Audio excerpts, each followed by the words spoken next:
Hello, welcome everybody back to another in-depth meeting with the crew with Funder One. We have the one and only Mr. Casual Pitts and said Celestin on the Zoom with us today. Gentlemen, how are you guys doing today? Well, we're doing great. I'm doing great. I'm amazing. So we know you guys are amazing, but we always got to make sure, it's always good to check on everybody every once in a while. So thank you guys for joining us. And for everybody tuning in, guys, we have a different piece of content that we're putting out for you guys today as we are, gearing up to launch our next portion of the business here, ready to start to make this thing go public. Said and Casual and the rest of the team, we've really been building a model here that there's a lot of underlining things that have been going on and for hundreds of years that people seem to ignore, and even though it's right in front of your face, and a big portion of that is what we're trying to help alleviate a portion of it with this country, and we're going to be touching on some of those main topics today. So without further ado, I'd like to give the stage to Said, and I'd like you to, what you've coached me on so much, Said, bring up some of the knowledge that you've been educated on with the financial systems and over the last current 100 years, what the issues have been with them and how they were started and potentially how we can help relieve it. Well, very good, Matt. And today is a great day for us because we had a meeting last Sunday, and we brushed over about Mr. Rockefeller, what he said, a quote that he made back in the 1800s and 1900s. And the question came out about why or how we become a debt society. Now, that was after we went over the meeting, and then some of our members actually text or email to the admin and try to find out then what about if we go in depth about how we become a debt society. It's pretty simple. We can we're going to go back to the same quote that Mr. John Rockefeller actually made back in the 1900s. And if Matt, if you can post that on there, that will help so we can browse through it. It's pretty easy. It says, we will always hide the divine truth from them, that we are all one. That he must never know. He must never know that color is an illusion. They must always believe that they are not equal. Drop by drop, we will advance our goal. We will take over their lands, resources, and wealth to exercise control over them. We will trick them into accepting laws that will steal the little freedom that they have. We will set up a money system that will shut them down forever, keeping them in debt, keeping them and their children in debt. You see, it's pretty simple. Back in the day, of course, in slavery days, we know how it works. Those guys were the one that controlled because they were the billionaire of the day. They had control of the money. They have control of the system. So they were the one controlling everything that were going on financially in the world, not just in the United States, because they have all the slaves. And of course, when he was talking about black people. That's what he was talking about at that time. But with evolution and everything that happened with the slavery that shut down and everything that happened during those days within the 1900s, things changed. And we found out that right now today, we're talking about a 2% that controls 98%. Think about it. 2% controls 98%. So now, in your mind, we're talking about who hold the 98%. That's all of us. Now, even though at that time he was talking about black people, but nowadays, it's not about black people anymore. Because I can tell you right now, if you are whatever color or breed that you are, whether it's the blue, black, or white, and you purchase a house for $100 million, and I purchase a house for $100,000, for example, the document that you sign for that $100 million house is the same document that I signed for that $100,000, which means it's a debt. Now, if any of us or both of us were to default on that mortgage for 90 days, they would foreclose on both of us. They would find the same notice of default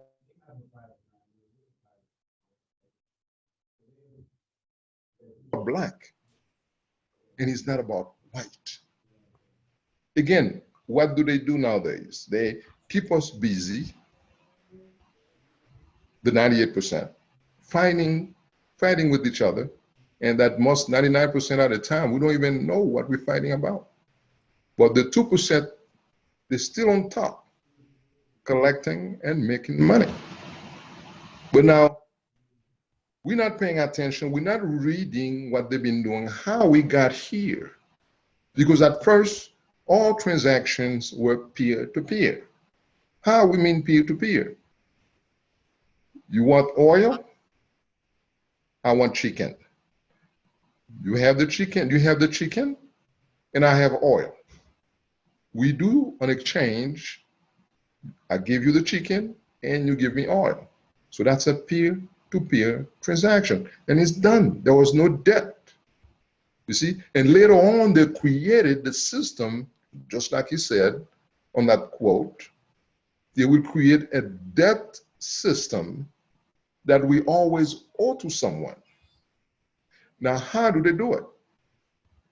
You're going to say, well, we didn't come with anything. They give us something. No, nobody ever give you anything. Let's say you purchase a house, for example. They ask you to come up with 10% down. And the 10% that they ask you to come up for down payment, quote unquote, because they said they're going to give you a loan, they ask you to bring it as a money order or a cashier check, which is a note. And then they say, okay, I'm going to bring to you another note for 90% for you to sign for me. I'm talking about the bank. The exchanges, you're going to give them the 10% as a note, and then you're going to sign another note for them for 90%. And you're going to give that note to them. 90 plus 10 is 100%. That's why they call it closing. Everything is done on the table. One thing that we need to know is that there's absolutely no way no bank in the world trusts us enough to give us a loan for one day. In fact, the bank, per the Federal Reserve system, the bank cannot give you loans. The bank can only loan 10% of their money. They don't have enough to fund or give loans to all the billions of dollars that they're loaning out there. You see? So what they do, they ask you to sign that note for them for 90%, and then for you to also bring them that note for 10%, which is 100%, which means on the table, everything is settled. They receive their money. Now, let me give you another example. Let's say, for instance, you go to Bank of America, you say, okay, Bank of America, NA. I'm going to be very specific on names because it's very important. That's how we got confused. We go to Bank of America, NA, which is the bank, for a loan for, let's say, $100,000. When we close this transaction, let's say we close it with Bank of America NA for $100,000, and they say, oh, let's say payment will be $500 a month for 30 years, for example. 30 days down the road, when we receive the coupon that they call it, right? The coupon says that it came from Bank of America Corporation or Bank of America Mortgage. Now, what about Bank of America NA? Bank of America NA is the actual entity that actually give you the loan, or they call it they give you the loan. But now, since Bank of America NA got paid, they cannot collect twice. So what they do, they sell the paper to Bank of America Corporation, which is another entity that they own. And that entity, which is a collection agency, is the one that sends you the coupon because they purchased the paper from Bank of America NA. You see that? Or Bank of America Corporation or Bank of America Mortgage, all the banks, they have at least 3 entities. And those are the 3 that they use for mortgage, whether it's a Bank of America Mortgage that they show that gave you the loan, they show Bank of America Corporation send you the payments.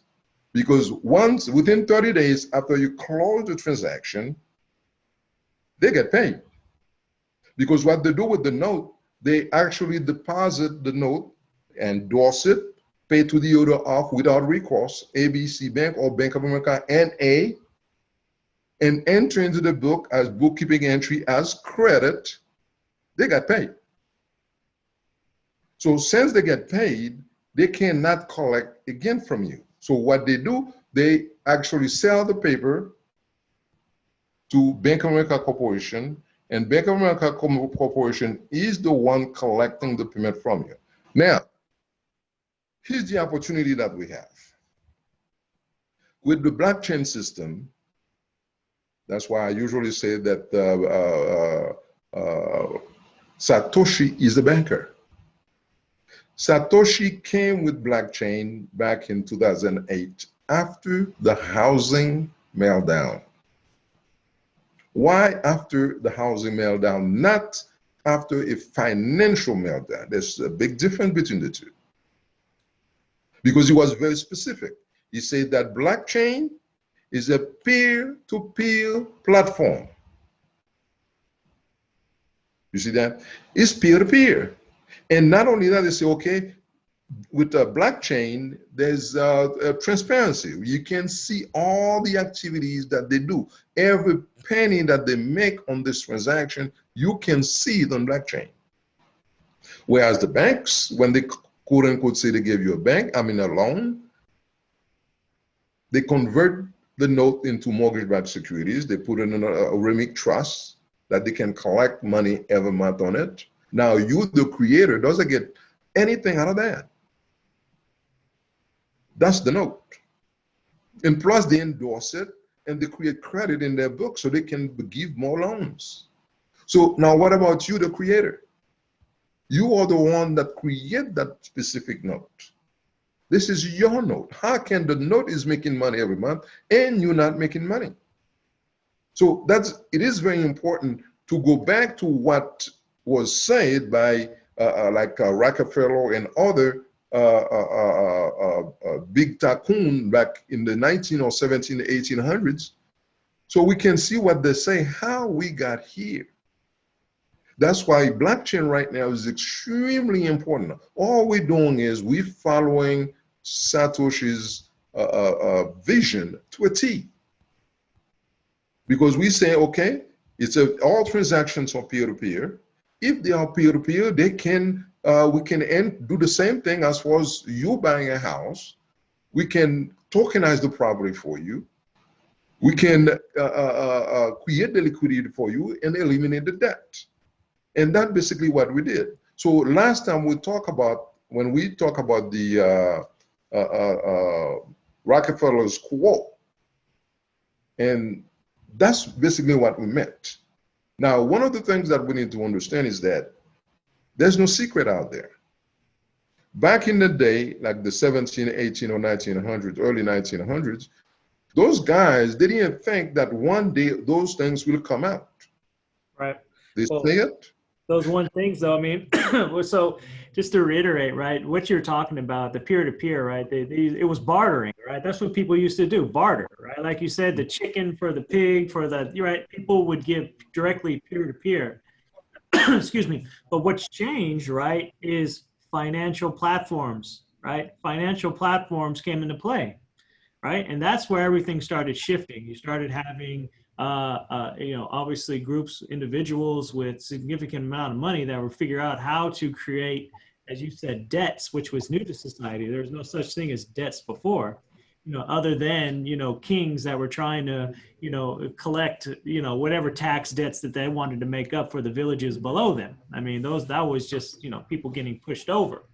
But in more modern times, there were no debts until the financial systems came out. So these new financial systems is what Rockefeller's talking about, right? And what's happening now is in blockchain is a new financial platform as well. But the difference with blockchain's financial platform and its peer-to-peer ability is people like the Rockefeller family and people that were part of the, New World Order, whatever you want to call it, they're not the ones that are in control of this financial platform. Maybe yet, but maybe later down the road they will. But as of now, this platform is created by the people. That's where we can have the 98%. The 98% can now have gained control of our own platform of creating peer-to-peer transactions once again. And that's the beauty of blockchain. Is there cannot be a debt in blockchain.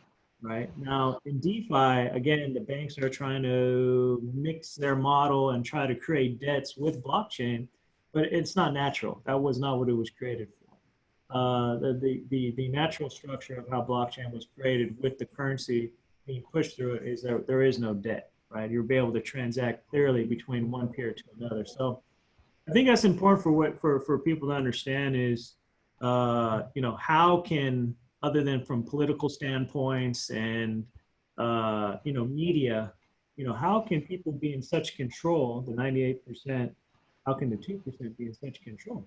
Right? And again, I think that's what we're reverting to and what you're giving people specific details on. Not only that, there's also one thing that I didn't get to that. There is that. Well, there's always a reason. There is that. Yeah. I'll give you an example. Let's say, for instance, we have a private investor that come in and give you a loan for, let's say, $1,000 or $100,000. And then the note that you sign for him is secure the debt. And he doesn't convert that note into mortgage-backed securities, which means he's not making money on it every month. Right. It is a debt. He doesn't sell it to anybody, which means even if you were to sell it to anybody or any entity, that entity gonna just keep it in his or her book to collect the payments. That's a debt. But now if they convert the instrument to mortgage-backed securities or put it in a remake trust that they're making money every month, plus they endorse it, you see, pay to the order of without recourse, ABC Bank, which means they get paid. You see, if you get paid on it, it's not a debt. If you keep it in your books and you don't trade it, you don't do nothing with it, you just keep it to collect money every month, yes, it is a debt. Mm. You see that? Yeah. So now the big banks do not give debts. And in fact, a natural person cannot create debts. As long as you take the instrument that they give you and convert it into something else. Mm. If you do convert it with something else into something else, it's not a debt. You see, because you get paid. But now if you keep it in your books and you hold on to it until they pay it off, and then you give them that original note. You see that? Now the banks, when you sign the note with them, after they get paid, they have to shred it. They cannot hold on to it. They can only have a copy. But now that person or that private person that holds that instrument until after you finish paying, and then they give it back to you. Now it's a debt. You see the difference? Yeah. Now, back in the day, we have that. And even today, small investors do keep the papers, some of them. But the majority of them, they sell them to the secondary market, making money on it, right? And they call it a debt. It cannot be, because they get paid. They get paid because you are the only one signing the note. Right. Yeah. You're the creator. So that's why we have to be very careful how we explain that to the people, that there is actual debt, but they have to be very careful what it is how it become a debt, Right. and how it's not a debt. You see, and that's the only difference. So we just want our people to understand the difference between the two. You see, so how they can now the blockchain system actually can help us with what we have going on right now. Actually, can help them live free of debts by tokenizing whatever they have. You see, well, we say whatever they have, but for our platform, we can only tokenize. We want to only tokenize 3 items: the house, the car, and student loans, because those are the 3 major ticket items that anybody has that they have to pay. Right. Because you need an education, you need to go to school, and the kids or grandkids, whoever they are, they have to go to school. So that's a big debt. Sometimes they spend 20, 30, 40 years paying for that. A house is a 30-year mortgage. You see, we can tokenize it, then we can actually eliminate the debt for them. Also, a car is usually 5 to up to 7 years a project. We can do the same thing. So that's the difference. And that's why we want our people to understand how we got here. It didn't just happen overnight, just like you just mentioned. You see, there's so many factors that brought us here. But if we were to read or try to connect or find out what's going on, and that's why Mr. Google is a good guy. Why I say that? Because anything that you need to know, you can Google it. But again, there's a lot of things on Google that's not true too. See, we have to be very careful. We can go deeper, you see, and find out which one is true, which one is not, right? But again, it's best for us to read and read and read and find out. And our position here as FUNDX, the FUNDX platform, is to put up information so we can educate our people. Yes, there is a way. Let me ask you Yes, a question. Sorry, Said. I know you are in depth always, but I want to ask a question. I want to ask one of the specific things, because one of the things that Rockefeller said was, more specific to FUNDX is, we will take over their land. We will take over their land. So how does FUNDX help alleviate or re-justify how the people can actually own the land rather than the banks? Can you help explain that in FUNDX's ideal and how we're actually doing that? Well, it's all about blockchain, right? Being a peer-to-peer transaction. And once we actually tokenize the property, we eliminate the debt for them by paying everybody off. Now, one thing that we have to make clear to our members is that when it comes to taxes, we do not touch taxes. They have to take care of the taxes every year, every 6 months, whatever the term is, depending on the state that they live in. Mm-hmm. That's extremely important, because if they don't do that, right, of course, the state or the county will take over that property, or the city will take over that property. Right. You see? Now, also, blockchain, what it does for us is that to give us a voice, because you don't have a voice if you don't own land. Because you cannot go to the city council or the meetings that they have to say anything if you live in apartments. You have to own something. Mm-hmm. You have to show presence, right? They don't tell you that. But it's just that you see laws are passing and things, rules and whatever else that they come out and pass around, and your ideas, they don't hear it. Because you don't own nothing. Yeah. So that's why it is important. And that's why, again, I said that Satoshi is a very good guy. We don't know him. You don't know who he is. But people, read about Satoshi and find out the vision that he had, what he was tired of, that brought him into creating that blockchain system, and he called it a peer-to-peer transaction. Now, we know that there's over 10,000 tokens or coins out there. But I tell you, the main thing for Satoshi was a peer-to-peer transaction, which means if you buy something, you pay it, it's over. You don't have to have a payment every month, or you don't have to have none of that. So it is important to read more about Satoshi's vision, so we can all be in harmony. We can move forward and own our land, own our home, just like, again, like I usually say, a big mama used to have a house, and they have the house for 40 years, 50 years. It may not be in good shape, but it's there. You see, everybody can go in and have a good time, have a good meal at Big Mama's house until she passes away.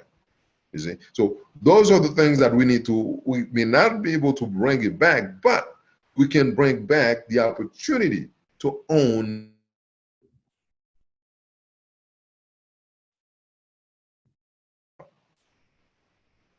Yeah, no, I mean, that's important for people to understand, right? Is actually own the land, right?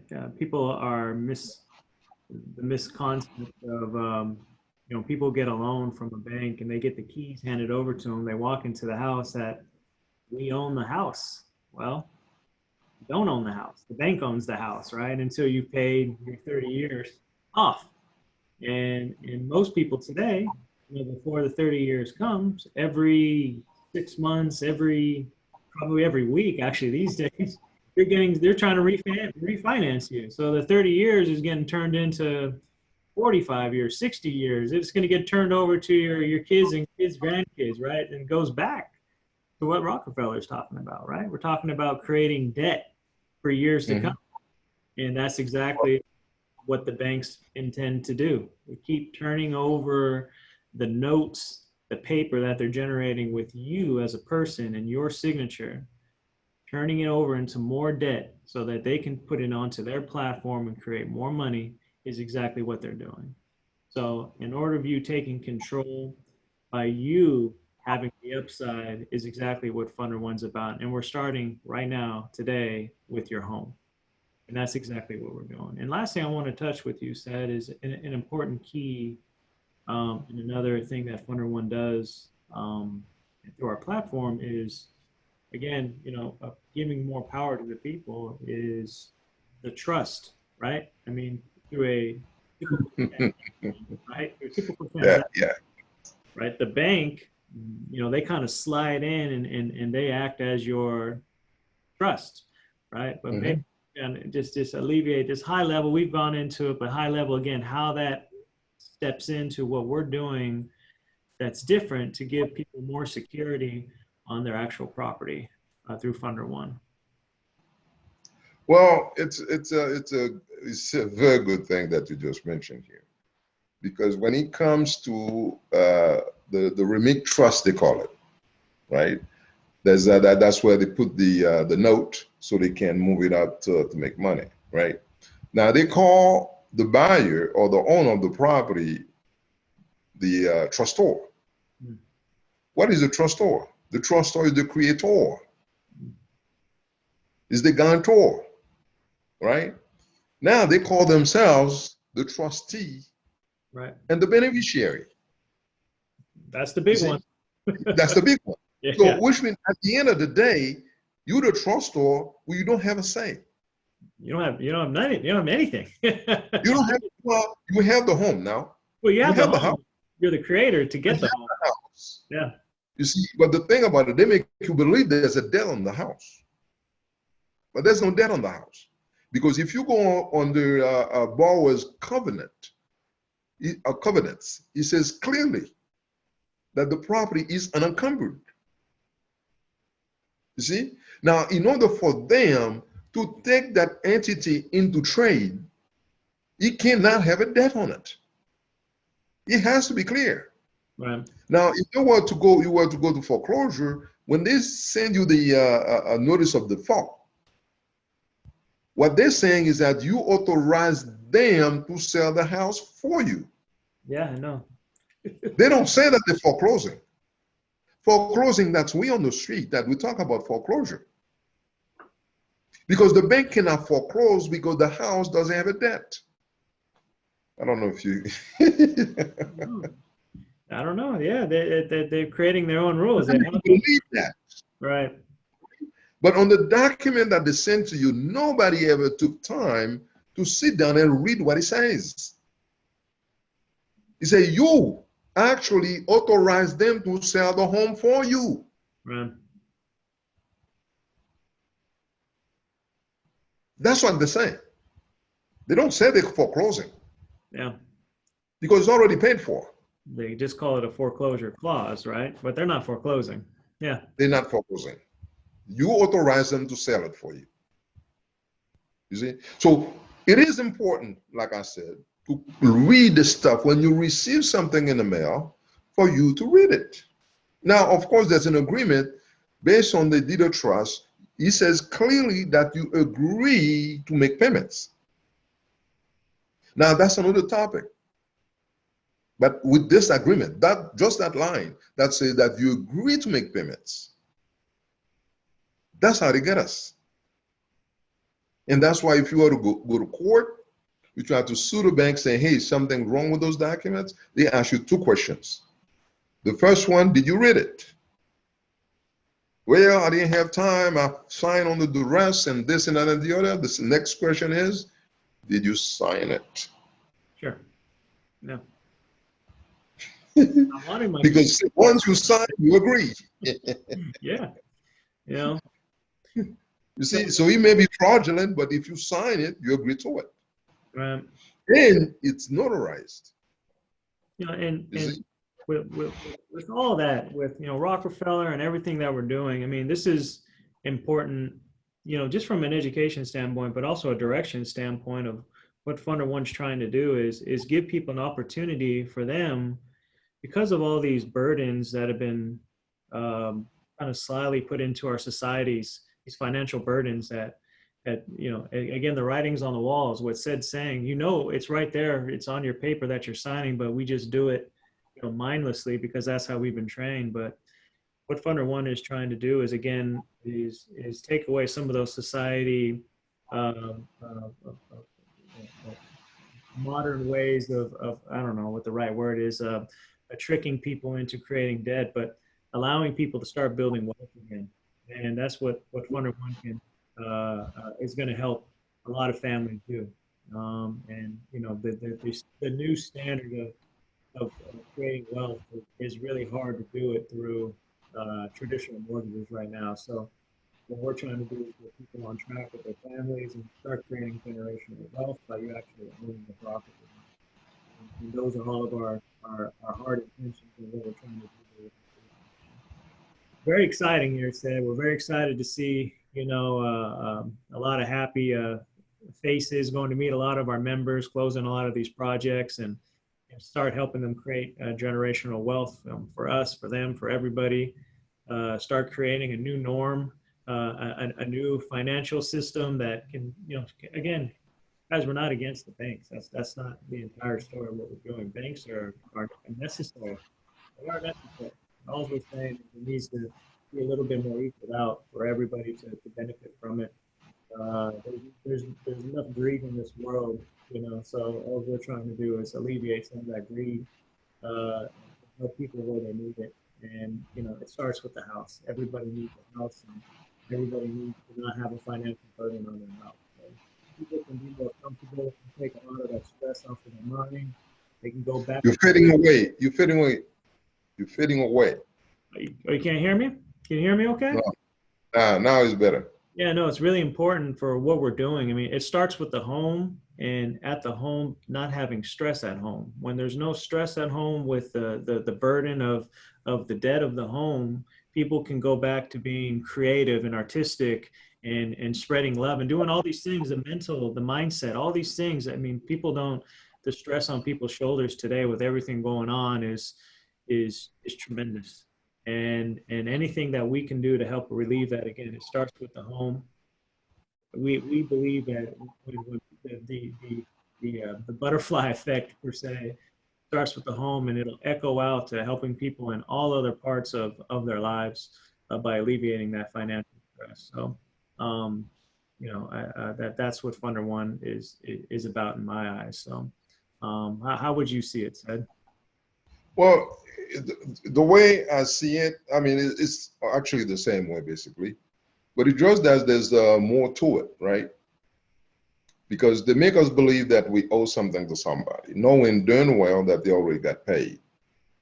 And we don't have any type of recourse to go anywhere to make any claim based on what they're doing, because we know that they endorse the note, they create credit with it, not 50%, not 90% of it, the whole amount and more.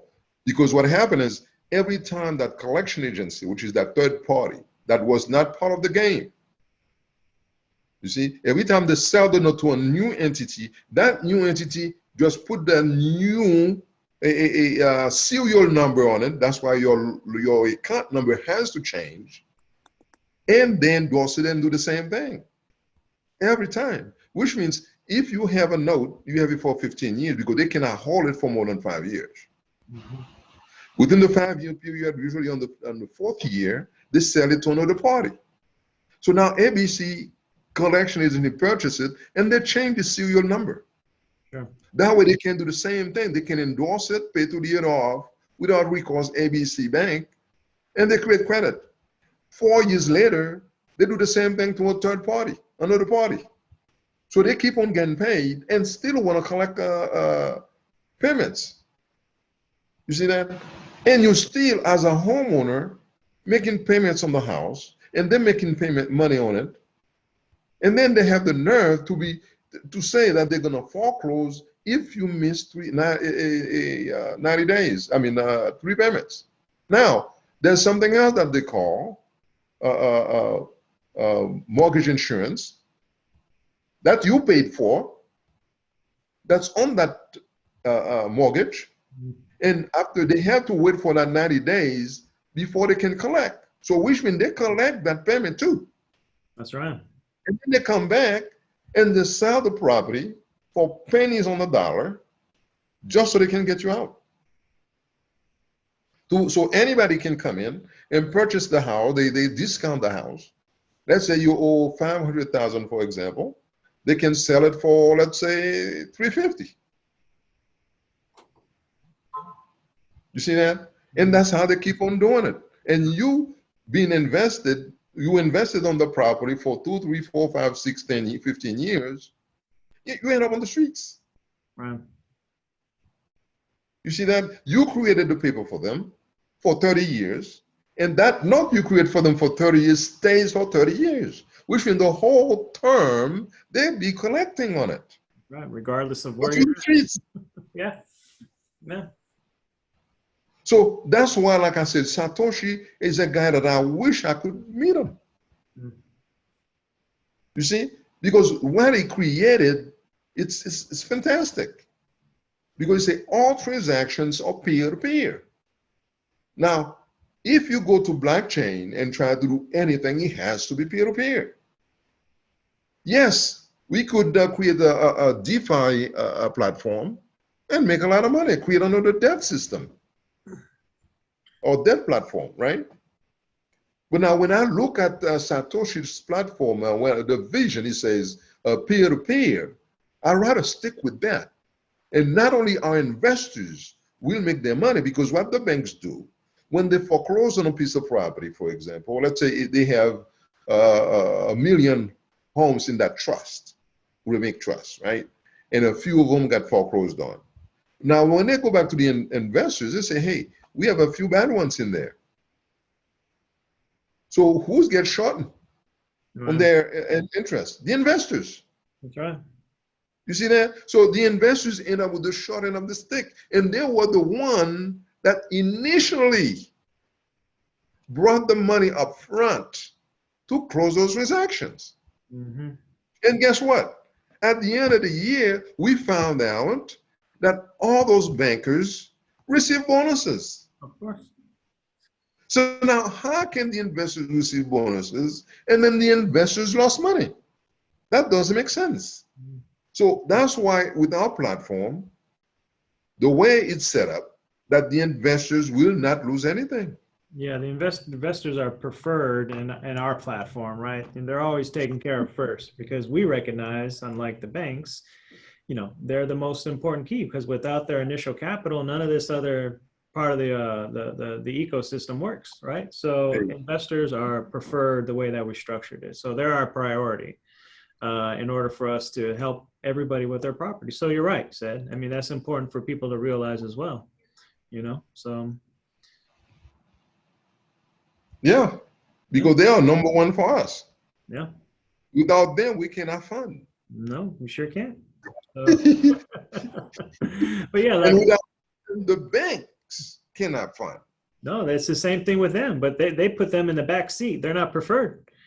Exactly. So we'd rather make sure our investors are taken care of right away, keep them happy, so we can keep turning it over. Exactly, because that's the best way to do it. Those are all important things to understand. So, well, I think we went in pretty deep with the Rockefeller, and you guys can see this isn't a theory. I mean, this is a quote directly from John Rockefeller's mouth, right? And it's actually kind of scary the way that the initial quote came up. I'll put it up one more time here so everybody can see it before we head on out. But the theory behind it, where number one about color, we're all the same color now. The 98% is the way that the modern words are being put, and they must believe that we're not equal, right? I mean, that's why you see in the media, people are they're putting people fighting against each other constantly in the media.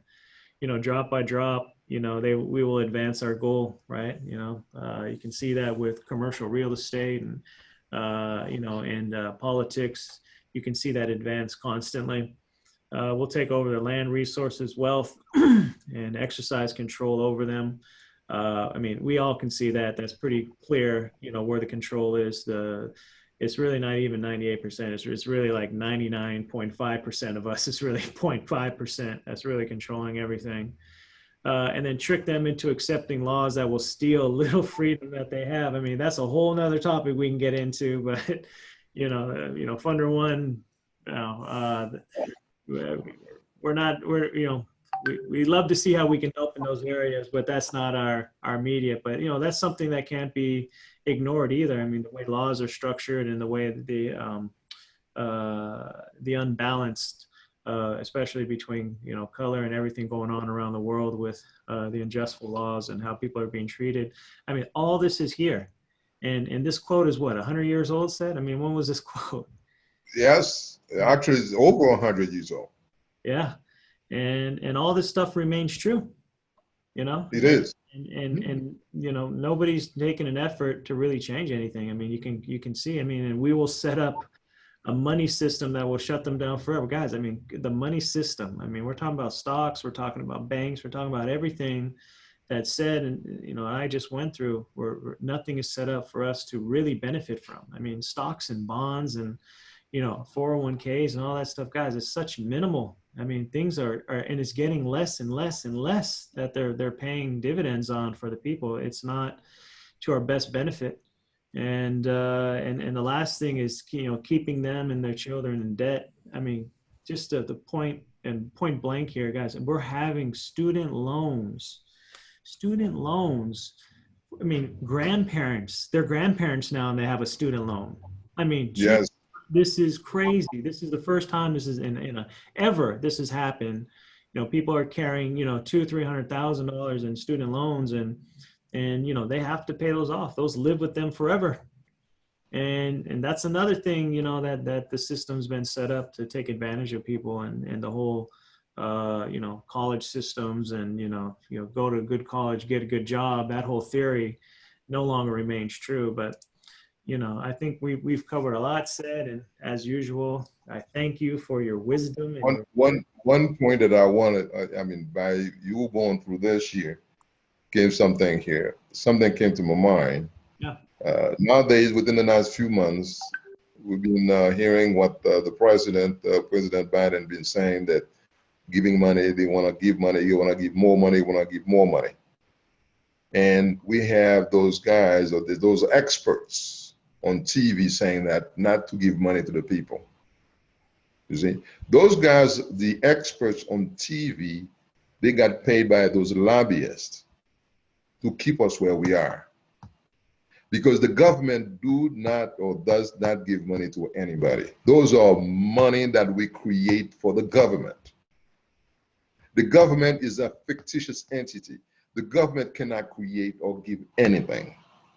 We, the people, are the one that they use to create, do whatever they need to do. That's why they have to put us on notice of what they are doing. Mm-hmm. That's why they've been talking about it, right? They create the bond with us. We are the assets of the country. Right. They use us as an asset.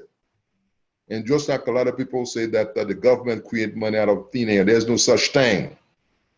That doesn't exist because they use us as the people or the person, the natural persons, to create those bonds, and from there they go to Federal Reserve System or they put in a trade or whatever they do with it to create the actual money.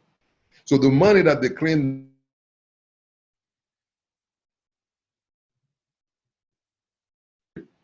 So the way they make it sound is like they're giving us something. But the government itself, as a fictitious entity, doesn't have anything to give. Do you see that? Yep. So they use us to create the bond.